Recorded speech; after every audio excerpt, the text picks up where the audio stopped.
오늘 주신 하나님의 말씀은 누가복음 19장 11절에서 26절 말씀입니다. 신약 128면에 있습니다. 누가복음 19장 11절에서 26절입니다. 한 절씩 교독하겠습니다.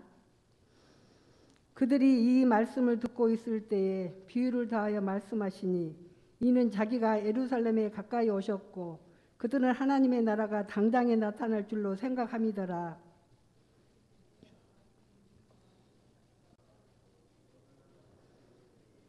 그 종 열을 불러 은화 10문화를 주며 이르되 내가 돌아올 때까지 장사하라 하니라.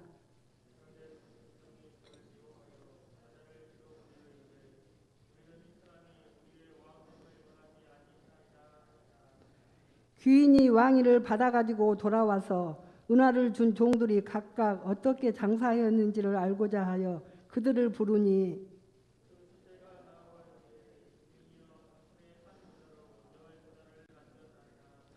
주인이 이르되 잘하였다 착한 종이여 내가 지극히 작은 것에 충성하였으니 10고을 권세를 차지하라 하고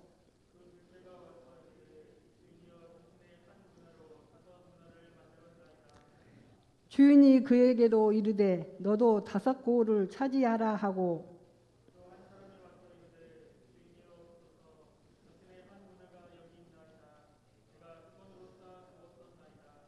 이는 당신이 엄한 사람인 것을 내가 무서워함이라. 당신은 두지 않을 것을 취하고 심지 않은 것을 거두나이다.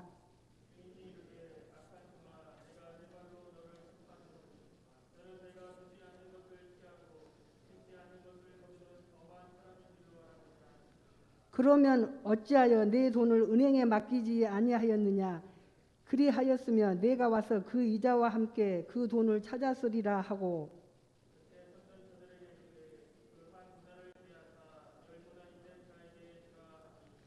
그들이 이르되 주여 그에게 이미 10문화가 있나이다.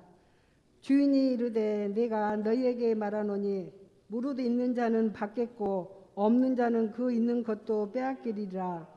아멘.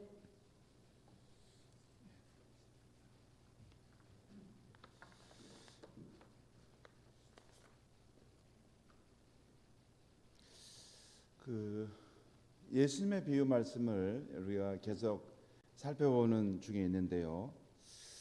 예수님의 비유 말씀을 이렇게 제가 묵상하고 생각해 보면 재미있는 생각들이 많이 떠오릅니다. 이런 경우는 어떻게 됐을까? 나머지는 어디로 갔을까? 이게 무슨 뜻일까?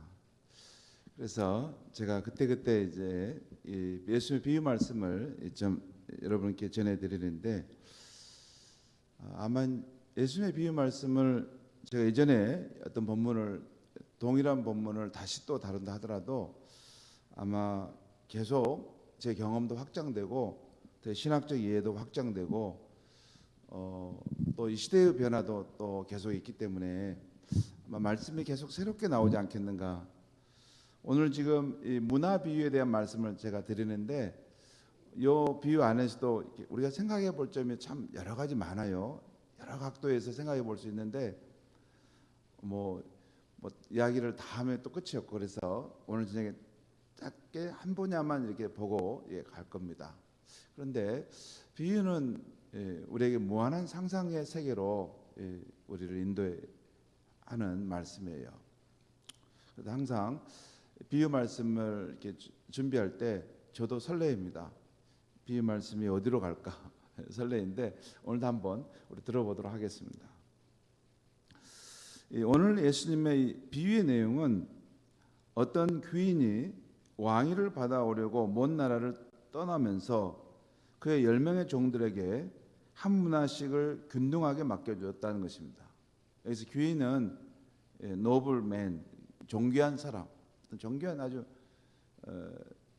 귀한 가문의 사람이 있었는데 그가 그 당시 왕위를 얻기 위해서 더 높은 지위에 있는 분에게 나아가서 그걸 얻으러 가는데 가면서 종들에게 어떤 일감을 하나씩 맡겼다는 것이죠.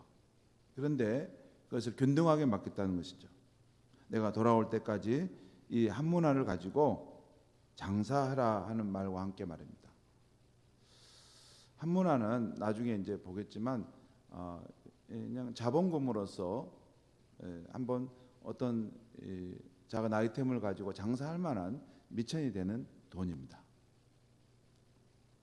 그리고 나중에 그 귀인이 왕위를 받아서 돌아온 다음에 그 종들을 불러서 각각 어떻게 상사했는지 관심을 갖고 물어본다는 것입니다.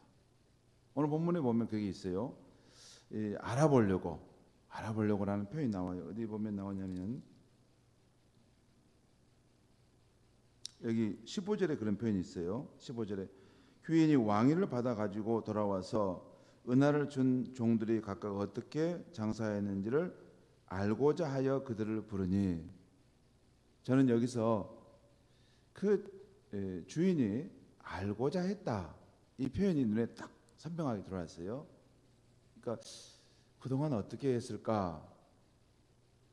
맡겨준 그 은하를 가지고 한 문화를 가지고 어떻게 했을까? 주인이 알고 싶어 했다는 것입니다. 그래서 불렀다는 것이에요. 그리고 이 각자가 수고한 것을 듣고 그에 따라 합당한 보상을 해 주었다는 것입니다. 오늘 비유에서는 주인 앞에 3명의 종이 나와서 말하고 있어요. 분명히 10사람이 각각 한 문화씩을 받았는데 3사람의 종만 나와서 지금 그 주인 앞에 내가 어떻게 했는가 지금 말하잖아요. 7사람은 어디 있을까요? 왜 7사람은 기록하지 않았을까요? 왜 그랬을까요? 이 3사람의 이 예가 다 포함되는 상황이었을까요? 아무튼 꼭 나머지 7사람은 또 어떤 경우들이 있었을까 한번 생각해 볼 수도 우리가 있겠다 생각해 봤습니다. 아무튼 이 첫 번째로 나온 종은 주인이 없는 동안에 주인님 그 한 문화로 내가 열심히 해서 10문화를 남겼습니다 라고 했어요. 그러다 주인이 잘하였다 착한 종아, 너가 지극히 작은 것에 충성하였으니 열고울 권세를 차지하라 했습니다. 또 다른 종이 나와서 주인에게 주인님이 없는 동안 한 문화로 5문화를 남겼습니다 라고 했습니다. 그러자 주인은 그 사람에게도 너도 5고울을 차지하라고 했습니다. 그리고 또 한 사람이 나와서 자신은 주인이 준 한 문화를 그대로 보관해 두었다가 돌려드린다고 하는 것입니다. 그러면서 그 준비한 것을 가져와 그냥 드린 거죠. 그러면서 주인은 매우 엄한 사람이라서 내가 무서워서 그랬다는 것입니다. 여기 이 엄한 사람이라는 표현이 아주 약간 명확한 그런 의미를 찾아낼 필요가 있는데, 이 엄한이라는 것은 엄격한 사람, 뭐죠? 어떤 사람에게 기준을 이렇게 명확하게 제시해 가지고 잘잘못을 따지는 사람. 그러니까 어떤 뭐 봐주는 게 없이 딱 이렇게 어떤 율법적으로 그 기준을 따라서 대해서 그런 잘잘못을 따서 처리해 주는 사람입니다. 그러니까 은혜의 요소는 없는, 은혜의 요소는 뭐 덤으로 더 줄 수도 있고 부족해도 그 사람을 이렇게 용서해 주고 또 이렇게 더 넉넉히 호의를 베풀어 주는, 그게 은혜의 요소잖아요. 근데 그런 면은 전혀 없는, 정확하게 네가 이만큼 했어, 네가 실수했어, 네가 이때 잘못했어, 그럼 딱 그만큼 대가를 지불하게 하는 정확한 사람이라는 거예요. 영어로 exacting man이라고 하는데, 정확하게 그러니까 어떤 면에서 경직돼 있고 또 하는 아주 그 은혜가 없는 인색한 사람, 그런 사람이라고, 내가 무서워서 이걸 가지고 잘못 실수했다가는 내가 큰일 날 것 같아서 그냥 보관해뒀다가 가져왔습니다. 이렇게 해서. 여기에는 그 주인에 대한 그 사람의 오해도 있지만 또 자기의 게으름에 대한, 나태함에 대한 이런 변명이기도 하는 거죠. 그래서 그 주인이 그의 심상을 꿰뚫어 보고 그에 대해서 악한 종아, 내가 말한 대로 내가 엄하게 심판하겠다 하면서 그에게는 한 문화를 빼앗아서 10문화에 있는 자에게 주라고 했습니다. 그때 곁에 있는 사람들이 주인님 이미 그 사람에게는 10문화가 있는데요 또 줘요? 그랬더니 주인이 말하기를 그래 주라. 그러면서 무릇 있는 자는 더 받겠고 없는 자는 그 있는 것도 빼앗기리라 라고 말씀합니다. 있는 자는 더 받겠고, 여기 우리 성경에는 더라는 표현이 안 나왔는데 영어 성경에는 more라는 더라는 표현이 나와요. 무릇 있는 자는 더 받겠고 없는 자는 그 있는 것도 빼앗기리라. 그러니까 열심히 하는 자는 이렇게 더 주고, 또 뭐냐면 그걸 줬지만 활용하지 않고 그냥 방치하는 경우는 그 있는 것도 빼앗아서 다른 사람에 준다 그 말입니다. 아무튼 무릇 있는 자는 더 받겠고 없는 자는 그 있는 것도 빼앗기리라. 이 말씀만 가지고도 제가 보니까 깊이 생각해서 할 말이 우리 많으셨어요. 이게 한 주제, 설교 주제가 될 수 있을 것 같은데 오늘은 그냥 이 부분은 넘어가겠습니다. 오늘 비유에 나온 이 사람들의 누구인가를 밝히고 지나갈 필요가 있습니다. 먼저 이 비유에 나오는 왕위를 받아 돌아온 귀인은 누구일까요? 누구일까요? 예? 예, 왕위를 받아 돌아온 이 귀인은 누구일까요? 예수님이죠. 예수님. 역시 우리 장로님이라서 예수님입니다. 왜냐하면 그 하늘과 땅의 권세를 내게 주셨으니 그러잖아요. 예수님이 마태복음 28장에서 예수님이 우리 인류를 위해서 속죄의 죽음을 행하시고 다시 부활하시고 승천하셔서 하나님과 이렇게 부활하실 때 그때 이제 하나님 성부 하나님으로부터 하늘과 땅의 권세를 가지게 되는, 그래서 하늘과 땅의 권세를 내게 주셨다. 너희는 가서 땅까지 복음을 전하라. 예수님 말씀하지 않습니까? 이 왕위를 받고 돌아온 귀인은 부활하신 예수, 성부 하나님께로부터 그 권세를 받으신 예수님을 의미하는라고 볼 수 있습니다. 그리고 그 백성들이 그가 왕이 되기를 원치 않는다 하는데 이는 그 당시나 지금이나 예수님이 왕이 되는 것을 인정하지 않는 불신 사람들을 의미합니다. 불신 사람들. 그렇죠? 예수님이 통치하시는 그 나라를 원치 않는 사람. 그게 그렇죠. 여러분 밖에 믿지 않는 사람들은 그냥 믿지 않는 게 아닙니다. 그냥 믿지 않는 게 아니에요. 예수님이 다스리시는 삶을 나는 원치 않다는 거예요. 그분의 나라에 나는 백성으로 속하고 그분의 다스리신 가운데 내가 속하는 걸 원치 않다는 거예요. 내 인생은 나의 것, 내 마음대로 가겠다는 거죠. 근데 그건 오해가 있어요. 왜냐하면 내 인생은 나의 것? 그분 주관적인 생각이죠. 근데 진리의 말씀, 성경이 선포하는 것은 이 우주와 우리 인생은 하나님이 창조하신 피조물이라는 것입니다. 하나님께서 우리를 창조하시고 내셨기 때문에 그 하나님이 우리의 삶의 주인 되심을 우리는 인정하고 사는 것이 이게 정상적인 삶이라는 것이에요. 근데 그것을 회복하기 위해서 오신 분이 예수님이시죠.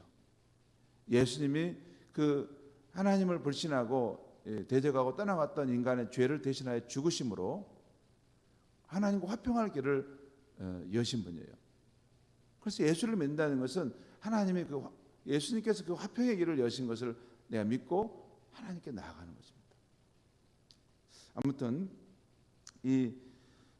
예수님이 하나님 나라 왕 되는 것을 원치 않는 사람들은 그 당시나 또 오늘 우리 시대나 있는 것은 사실이죠.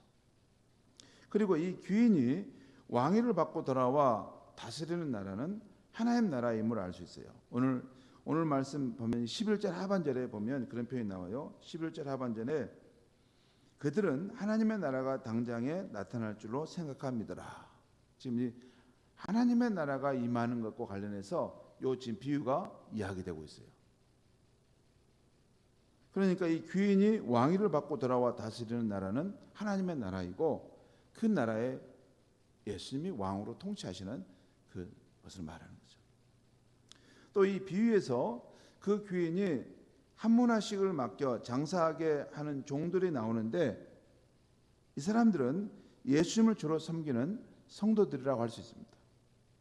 그런데 이들은 시키는 대로 해야만 하는 획일적인 종이라기보다는 주인의 큰 뜻을 알고 주인을 위해 자유롭게 일하는 청지기에 가깝다고 봐야 하는 것입니다. 여러분, 예수님이 우리 삶의 주님이시죠. 근데 우리가 그분을 섬기는데 주님은 우리를 청지기로 부르시고 때로는 친구로 우리를 부르세요. 그러니까 이 말은 뭐냐면 주님의 큰 뜻을 우리에게 알려주었고 그 큰 뜻에 따라서 내가 자유롭게 그 안에서 청지기처럼 주님의 마음을 기쁘시게 하는 일이 뭘까? 이것을 행하며 사는 것이 우리 크리스천의 삶인 것입니다. 길은 없어요. 다 달라요.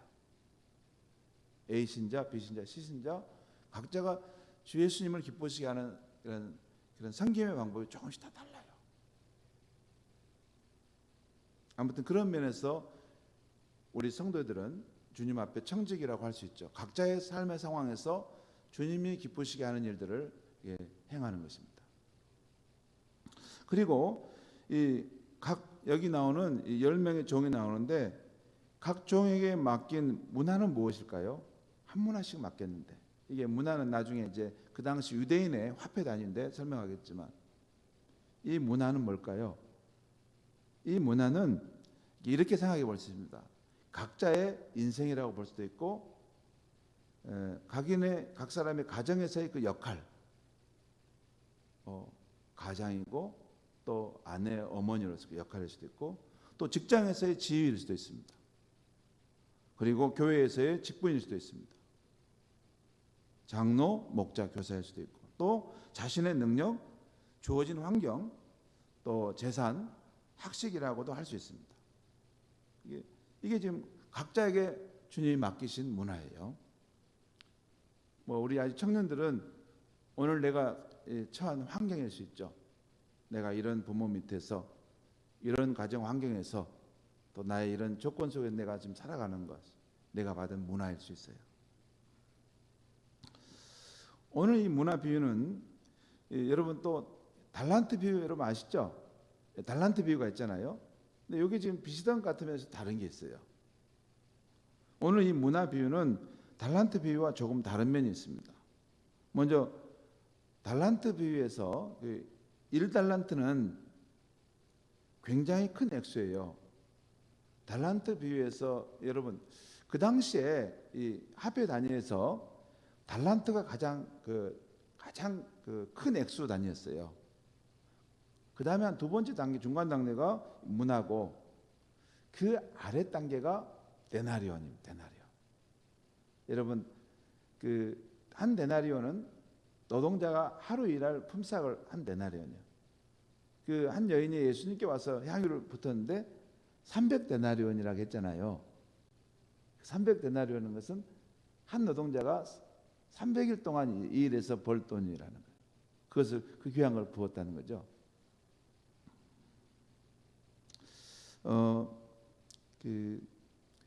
1달란트는 한 데나리온이 여러분 노동자가 하루 일하는 품삯이라고 했죠. 그걸 한 10만 원으로 친다고 하겠습니다. 그러면 1달란트는 6천 데나리온이에요. 화폐 단위로. 그러니까 1달란트는 우리 돈으로 하면 6억 원 정도 되는 굉장히 큰 액수입니다. 저기 마태복음 25장에 보면 이 주인이 달란트를 맡기고 갔다고 했잖아요. 거기 보면 한 달란트, 두 달란트, 다시 달란트를 맡겼다는 것이에요. 근데 거기서 두 달란트 맡겼다는 것은 얼마일까요? 우리 돈으로 12억 원입니다. 5달란트 맡겼다는 것은 얼마일까요? 35억 원 정도를 맡긴 거예요. 굉장히 큰 액수를 맡기고 주인이 거기는 떠났다는 거죠. 그런데 이 한 문화라는 것은 뭐냐면 100데나리온이 한 문화입니다. 그러니까 한 데나리온이 노동자 하루 품삯이 했으니까 이건 한 노동자의 100일 정도의 임금에 해당하는 돈이었어요. 그러니까 한 문화를 줬다는 말은 이게 한 노동자가 100일 정도 하는 것에 이르면 얼마예요? 한 노동자가 보통 한 10만 원 받는다고 하면 100일이면 얼마예요? 1000만 원이죠. 1000만 원. 그러니까 이 주인이 한 문화씩을 줬다는 말은 이 각자에게 한 1000만 원 정도씩 줬다는 말이에요. 근데 가만히 생각해 봤어요. 1000만 원임 정도면 어느 정도 될까? 이것은 장사를 하려고 하고 사업을 하려고 하면 최소한의 자본금이라 할 수 있습니다. 그렇죠? 1000만 원 가지고 뭐 크게 뭘 못 하잖아요. 그러니까 한 문화씩 줬다는 말은 이건 달란트 비유와 달라요. 달란트 비유는 그 능력에 따라서 크게 큼직큼직하게 떼어줬는데 한 문화씩 줬다는 것은 최소한의 자본금을 줬다는 거예요. 그러니까 작은 것을 맡겼고 그것을 어떻게 성실하게 쓰는가를 주인은 알기를 원했다는 것이에요. 다음으로 달란트 비유는 5달란트, 2달란트, 1달란트를 그 종들에 각각 맡기잖아요. 그 능력에 따라서 차등을 두는 것처럼 보입니다.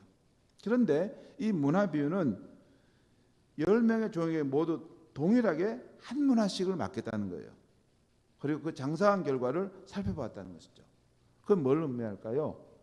이게 객관적으로 그들의 성실성을 평가한다는 거죠. 그러잖아요. 다 동일한 한 문화씩을 받았는데 그것을 어떻게 썼느냐 하는 것을 객관적으로 지금 주님이 이렇게 생각해 본다는 거죠. 그러면 이제 예수님의 이 문화 비유가 우리 크리스천의 삶에 대해서 말해주는 몇 가지 중요한 점을 살펴보려고 합니다. 여러분, 이 문화 비유는 결국은 예수님과 하나님 나라의 왕이신 예수님과 또 그를 따르는 우리 성도인 우리와의 관계예요. 먼저 이 비유는 주님이 우리를 신임하신다는 것을 가르쳐 줍니다. 주님은 자기 종들에게 돈을 주고 떠나갔고 그 종들이 청지기처럼 그것을 가지고 자유롭게 쓸 수 있도록 맡겨주셨다는 거예요. 주님은 사소하게 간섭하지도 않고 또 사람을 붙여가지고 감시하지도 않았다는 거예요. 주님은 전적으로 그 종들의 자유자랑에 맡겼다는 것이에요. 전도서 11장 12장에 보면 그런 표현이 나와요. 너가 이 세상을 살 때 내 떡을 물 위에 던지고 할 수 있으란 자유롭게 인생의 씨앗을 뿌리고 뭔가를 한번 시도해 보라. 이렇게 말합니다. 그러니까 전적으로 자유롭게 한번 살아보라는 것이죠. 물론 그 마지막 책임에 대한 이야기는 하지만 하나님께서 너의 삶을 마지막에 평가하고 심판하실 것을 너는 기억하고 살아라. 그러니까 무슨 말하냐면 큰 뜻은 잡아뒀어요. 우리의 삶의 이런 전체를 인생 전체 하나님이 나를 때가 되면 평가하신다 하는 것. 그 한 큰 기준만 있고 나머지는 세세한 것은 너가 한번 자유롭게 인생을 살아보라는 것이에요. 그 우리에게 맡겨줬다는 거예요. 뭘로 하든지. 이런 삶을 살든 저런 삶을 살든 저런 삶을 살든 다 천태망상 다 하나님은 오케이라는 거예요. 단지 너의 삶이 나중에 하나님의 하나님 앞에 평가받을 걸 알고 하나님의 영광을 위해서 살아라. 그런 것이 성경에 좀 나와 있죠. 자, 주님이 우리를 전적으로 신임하셔서 그걸 맡겨주었다는 것이에요. 다음으로 이 비유가 우리에게 말해주는 것은 두 번째는 이 비유는 주님이 우리를 테스트하신다는 것을 가르쳐줍니다. 언제나 그렇지만 누가 우리에게 전적으로 무엇을 맡겨준다는 것은 하나의 테스트예요. 그렇지 않습니까? 그러니까 주님이 한 문화씩을 전적으로 맡겼다는 것은 자기 종들이 신실한가 아니한가, 특별히 그 적은 일에 대해서도 성실한가 아니한가를 테스트하게 된다는 것이에요. 여러분, 전적으로 맡겨줄 때는 이게 결과적으로 그게 될 수밖에 없어요. 나중에 와서 이 사람이 아이고 이거 정말로 이거 부실하게 살았네. 이 사람 정말 불성실하네.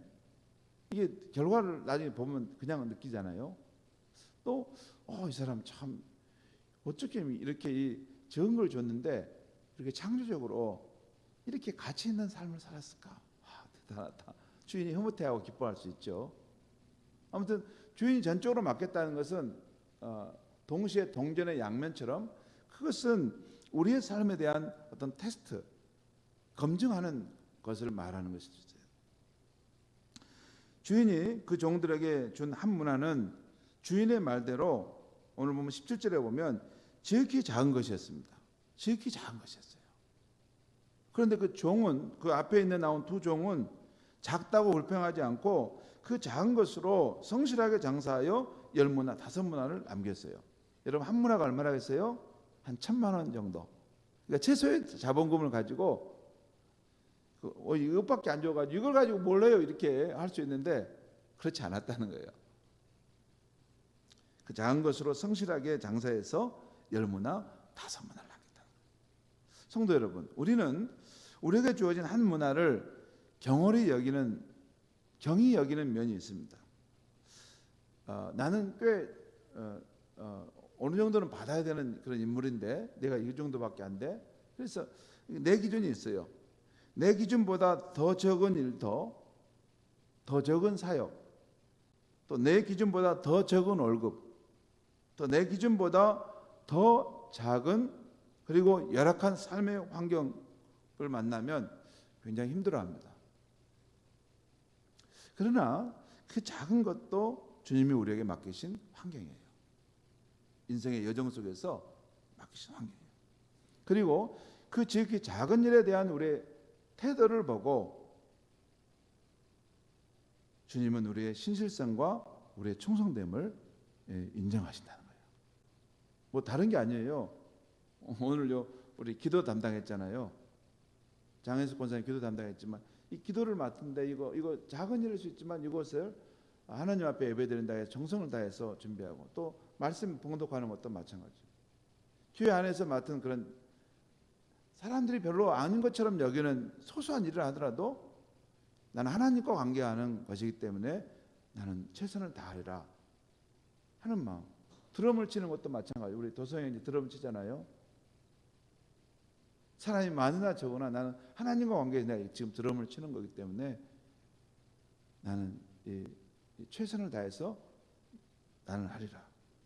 그걸 작은 걸 보고 주님이 너가 정말 신실한 사람이구나. 너가 충성된 사람이구나. 그걸 보신다는 거예요. 자, 주님이 우리를 신임하신다는 것, 또한 주님이 우리를 테스트하신다는 것.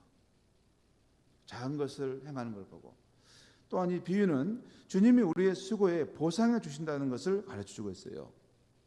오늘 비유에서 주인이 맡긴 일에 충성되고 신실한 종에게 주시는 보상은 무엇입니까? 첫 번째 종에게는 한 문화로 10문화를 남겼다고 할 때 특히 첫 번째 종에게는 주인이 자신이 다스리는 나라에 속한 10고울을 맡기면서 다스릴 권세를 내게 주겠다 하시고 두 번째 사람에게는 5고울을 맡기면서 이 고울을 다스릴 권세를 내게 주겠다라고 말씀하셨어요. 이게 17절 19절에 나와 있죠. 그런데 여러분 여기서 이 고울이라 내가 10고울 5고울을 준다라고 할 때 이 헬라어 언어 성경에 보면 이 고울이 폴리스로 나와요. 폴리스로 그대로. 여러분 영어로 폴리스가 도시라는 말이에요. 도시. 폴리스가 도시. 아크로폴리스 큰 도시라는 거죠.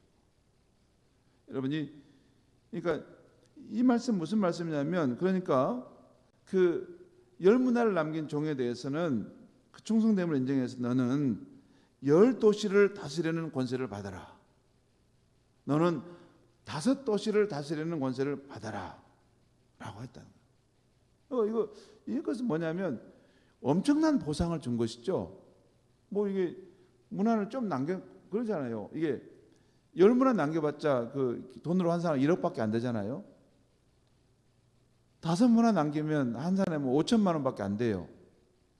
그런데 1억, 이 작은 것을 충성해서 1억을 남기는 사람에게는 너는 이 10개 도시를 다스리는 이 통치자가 되라. 너는 5개 도시를 다스리는 통치자가 되라.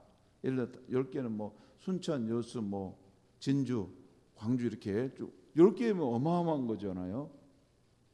그러니까 이 말씀에는 어떤 의미가 있냐면 우리가 작은 것에 충성했는데 그것이 우리가 조금 남겼는데 주인은 그것을 크게 보셔서 엄청난 보상을 우리에게 주시는 분이라는 거예요. 그게 여기 함축되어 있어요. 여러분, 그리고 이것은 요한계시록 20장 5절에 보면 이런 표현이 나와요. 우리가 하나님의 제사장이 되어 그리스도와 함께 왕노릇할 것이다. 또한 요한계시록 22장 5절에 보면 그들이 예수를 믿는 그들이 세세토록 왕노릇하리로다 라는 표현이 있어요. 제가 오늘 지금 우리 여러분 명절을 맞아서 고향으로 가고 또 가족들을 만나잖아요. 우리가 이 땅의 고향이 있지만 하늘의 고향도 있잖아요. 우리가 돌아가게 되면 가게 될 하늘의 천국의 고향이 있잖아요. 여러분, 천국에 가면 우리 크리스천의 삶은 이제 그동안 수고했으니까 이제 아무것도 않고 놀고 먹고 그럴까요? 그럴까요? 여러분 한번 놀아보셨습니까? 한 1년만 한번 그렇게 놀아보시랍니까? 천국을 가면 노는 게 아닙니다. 거기 가면 창조적인 사역을 해요. 천국은 신약학자들의 이 일관된 견해에 의하면 에덴 동산의 회복의 모습이 천국이라는 거예요. 그러니까 그 안에는 우리뿐만 아니라 여러 동식물이 다 있어요. 그러니까 하나님 예수님께서 우리가 이런 이 땅에 수고하고 날 때 예수님이 통치하신 것과 함께 더불어 주와 함께 우리가 왕노릇하며 다스리는 삶을 산다는 거예요. 저는 이걸 확실히 믿습니다. 이 땅에서 주님의 나라와 주를 위해서 헌신하고 봉사한 사람은 그냥 놀고 먹고 간 사람하고는 달라요. 물론 구원은 받을 수 있겠죠. 예수 십자가의 은혜로. 하지만 신실하고 충성된 종은 오늘 이 이야기, 여기 보면 이게 마지막 심판 때의 이야기일 수도 있어요. 이게 주님 앞에 섰을 때 너가 어떻게 살았느냐라고 할 때 그랬구나. 너가 10문화를 남겼어? 5문화를 남겼어? 그래. 너에게 10도시를 다스리는 권세를 주겠다. 5도시를 다스리는 권세를 주겠다. 그런 의미가 여기 함축되어 있습니다. 저는 그것을 늘 설레는 마음으로 저는 생각하면서 저는 하나님의 나라 복음 사역을 하는 사람이에요. 주와 함께 다스리는데 주님께서 내게 나를 충성되게 여겨서 넌 참 잘했다. 나와 함께 다스리는데 너는 이만한 세계를 다스려라. 그게 저의 믿음입니다. 다시 말씀드립니다. 이 신약 학자들이 에덴 그 천국은 뭐냐면 에덴 동산의 회복이에요. 새 하늘과 새 땅은 에덴 동산의 회복입니다. 그곳에서 우리가 놀고 먹는 것이 아니라 창조적인 이런 사역들을 일들을 해가는데 이 지금의 이 노동은 죄악의 대가로 인한 그런 노동의 의미도 있습니다. 그러니까 노동이 슬퍼요. 고달프고 탄식해요. 하지만 천국에서의 노동은 죄악의 대가, 죄악을 극복한 세상에서의 그런 정말 노동, 그 일에 참된 가치가 표현되는 그런 세상에서의 삶입니다. 아무튼 주님께서 그런 큰 보상을 해주신다는 거예요. 그리고 여기서 우리가 주목할 것, 그렇죠. 여러분 이 작은 자, 오늘 이 문화 비유에서 이 앞에 두 종은 많이 남겼는데 마지막 종은 못 남기고 땅에 묻어 두었습니다. 왜 그렇습니까?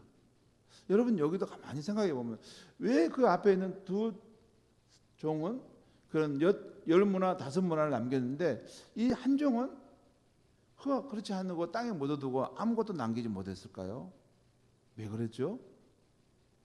이 비유를 가만히 묵상해 보면 이 보면 뭐냐면 핵심은 이 종들이 그 주인에 대한 어떤 생각이었어요. 자신의 왕인 주인에 대한 그 인식, 그 생각을 어떻게 하느냐에 따라서 그들의 이 어떤 주인이 없었을 때 그 삶의 행동들이 달라졌던 것이죠. 먼저 악한 종은 주인에 대해서 부정적인 생각으로 잘못하면 용서가 없는 엄한 주인이시다. 그리고 우리 것을 더 빼앗으려고 하는 인색한 분이시다. 이런 식으로 생각했던 거예요. 그러니까 이런 사람은 주인이 뭐 맡긴 것을 이걸 해봐라. 이거 믿지 않죠. 요거 다 우리 부려먹어가지고 나중에 이익 나면 다 뺏어가려고 하는 것이구나. 뭐 그런 식으로 생각하지 않았겠어요. 주인에 대해서 부정적으로만 생각하니까. 인색하고 또 정확하고 애늘이 없는 사람. 이렇게 생각했던 거죠. 반면에 그 충성된 종들은 주인에 대해서 긍정적인 생각을 가졌고 혹시 실패해도 신실하게 살았다면 좋게 여겨주시는 그 주인으로 생각했던 것이에요. 여러분, 그러니까 이 주인이 주신 한문화, 비록 작은 것이지만 하찮게 여기지 않고 그 앞에 있는 두 종은 최선을 다해 장사했던 것이에요. 그렇지 않겠습니까? 여러분, 주인이 한문화식을 맡겼을 때 그 악한 종은 주인이 우리를 벌모로 이거 일을 시켜가지고 노동력을 착취하려고 하는구나. 나 안 해. 내가 주인보다 머리가 똑똑하지 하고 한서 쌓아놨다는 거예요. 주인에 대해서 나쁘게 생각한 거죠. 근데 그 열심히 노력했다는 것은 뭘 의미해요? 주인에 대해서 좋게 생각했다는 거예요. 주인이 좋은 뜻을 내게 주었으니까 내가 열심히 해봐야 되겠다. 뿐만 아니라 이 앞에 두 종은 10문화, 5문화 남겼던 두 종에 중요한 차관점이 있는데 이들은 혹시 실패해서 다 안 되었다 할지라도 그 상황에서 신실하게 살았다면 주인이 좋게 보실 줄 알고 창조적인 삶을 시도했다는 거예요. 여러분 잠깐 보세요. 여러분 가만히 생각해 보면 여기서 이 사람들이 받은 그 주인이 맡긴 것이 다 한문화씩이잖아요. 한문화씩. 그러죠? 제가 한문화씩이면 그게 그 당시 우리 돈으로 말하면 한 1,000만 원 정도 된다고 했잖아요. 최소의 자본금이에요. 만약에 이 사람들이 이 앞에 있는 두 종들이 이 주인에 대해서 긍정적인 마음이 없었다면 한문화씩 가지고 시도를 못했을 거예요. 왜냐하면 이게 자본금이 1,000만 원이면 장로님 장사해보지 말지 않습니까? 1,000만 원이면 최소한 한 번은 해볼 수 있어요. 근데 이때 실패하면 끝나는 거예요. 그렇지 않습니까? 이 사람들이 이걸 시도할 때 그 생각 안 했을까요? 이게 잘못하면 이 계획이 숲으로 들어가서 이 1,000만 원 자본금도 다 날린다. 그 생각을 알았지만 시도했다는 거예요. 그건 뭘 말할까요? 그 주인은 우리가 실패했더라도 그 상황에서 신실하게 했다면 우리를 좋게 봐주실 것이다. 주인을 그렇게 믿었다는 거예요. 그러니까 그걸 시도할 수 있는 거죠. 여러분, 이번에 여러분 싱어게인이라는 JTBC에서 하는 그 싱어게인 무명 가수전 프로 여러분 보셨어요? 예, 아주 인기 있고 그러는데 거기 뭐냐면 그 무명 가수 실패자들이 나와가지고 지금 다시 해서 재기하고 발판을 마련한 거잖아요. 여러분 세상은 이렇게 한번 실패하면 다시 기회를 주지 않지 않습니까? 하나님 나라는 그렇잖아요. 이 두 앞에 있는 이 두 종이 생각했던 것은 혹 우리가 실패했더라도 우리가 그 상황에서 최선을 다하고 신실했다면 내 주인은 이 나를 좋게 평가해 줄 것이다. 그걸 하기 때문에 믿음의 몸을 시도한 것입니다. 창조적인 삶을 시도한 것이죠. 그러다 보는데 근데 그게 된 거예요. 그래서 어떤 사람은 5문화, 어떤 사람은 10문화를 남기는 그런 일을 발생시킨 겁니다. 이 비유에는 그런 의미가 함축되어 있다고 저는 믿습니다. 다시 말해서 이 주인에 대한 그 종들의 생각이, 그 인식이 그들로 하여금 적극적으로 살든지 소극적으로 살든지 했고 또 신실하게 살든지 게으르게 살든지 했다는 것입니다. 그래서 우리가 성경을 볼 때 우리가 믿는 그 예수님, 하나님이 어떤 분인지를 잘 아는 것이 굉장히 중요합니다. 바른 이해를 갖는 게 참 중요해요. 아무튼 이제 마지막 말씀드리면 우리는 이 문화 비유에 나오는 하나님 나라의 왕이신 예수님을 예수님 앞에 어떻게 살아가야 하는가 할 때 이 앞에 이 한 문화로 열 문화를 또 한 문화로 다섯 문화를 남겼던 이 두 종이의 그 생각하는 그런 방식으로 우리는 아마 살아가야 할 것입니다. 그 방식은 어떨까요? 앞에 있는 두 종이 가졌던 삶의 태도는 어떤 태도였을까요? 아마 이 세 가지입니다. 간단하게. 첫째는 우선 감사입니다. 감사. 주인이 나 같은 사람을 믿고 그 귀한 소유를 맡겨주셨다는 것에 대한 감사. 내 인생에 대한 감사, 내 생활에 대한 감사, 내가 가진 것에 대한 감사, 내가 이런 가정 환경에서 살아온 것에 대한 감사예요. 내 아내에 대한 감사, 내 남편에 대한 감사. 비교해가지고 내 남편 이 정도밖에 안 돼. 그게 아니고 감사. 내게 주님이 맡겨주신 것에 대한 감사의 마음이 있다는 거예요. 두 번째는 이 앞에 두 종이 가있던 삶의 태도, 두 번째는 신실함입니다. 주님이 나에게 맡겨주신 것은 비록 작은 것일지라도 나는 최선을 다한다. 내게 맡겨준 것이 내 가정 환경 또 내 배우자가 부족함이 좀 여겨져도 그것에 대해서도 주님이 주신 것인데 생각해서 그 작은 것 안에서 항상 신실하게 충성되게 그 관계를 맺어서 그것을 이루어가려고 한다는 것입니다. 그 신실함이 있다는 거예요. 그럼 뭐 사람에 대해서도 그렇고 내 일터에서도 그렇죠. 일터에서도 이게 작은 일이라고 여기지 않고 주님이 내게 맡겨주신 일이기 때문에 나는 주님 앞에 나는 신실하게 살리라. 또 이 두 종이 가졌던 삶의 태도 세 번째는 여러분 첫 번째는 감사, 두 번째는 신실함, 세 번째는 창조적인 삶입니다. 혹시 실패하더라도 그 상황에서 신실하게 행하려 했다면 주인이 좋게 여겨줄 줄 알고 창조적인 삶을 시도하는 것입니다. 창조적인 삶. 저는 창조적인 삶을 산다고 하면 가슴이 설레요. 가슴이 설레. 우리의 인생의 날들이 아직 남아있어요. 생명과 호흡을 할 수 있고 아직도 살아있어요. 무엇인지 우리는 새로운 일을 창조적으로 시도해 볼 수 있어요. 하나님의 영광을 위해서 또 하나님이 기뻐하시는 그런 일을 위해서 항상 어떻게 하면 저는 교회에 대해서 항상 창조적인 이런 믿음의 세계를 만들어 볼 수 있을까? 그것이 늘 저의 고민입니다. 때로는 우리 목사님 무슨 일만 자꾸 만들려고 그래. 그렇지 않습니다.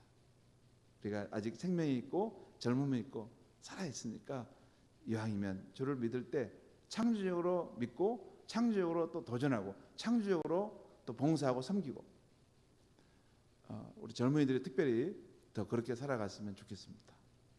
아무튼 오늘 이 앞에 두 종의 모습으로 우리가 주님을 섬기고 하나님 나라를 위하는 삶을 사는 것이 필요한데 그것은 감사하는 삶, 신실함으로 살아가는 삶, 그리고 실패하더라도 그 상황에 대해서 두려워하지 않고 창조적으로 주님이 나에 대해서 진정성을 보시고 나를 인정하실 것이다 하고 사는 것입니다. 그런 사람, 그런 가정, 그런 공동체를 통해서 새로운 역사가 창조되는 줄 믿습니다. 기도하겠습니다.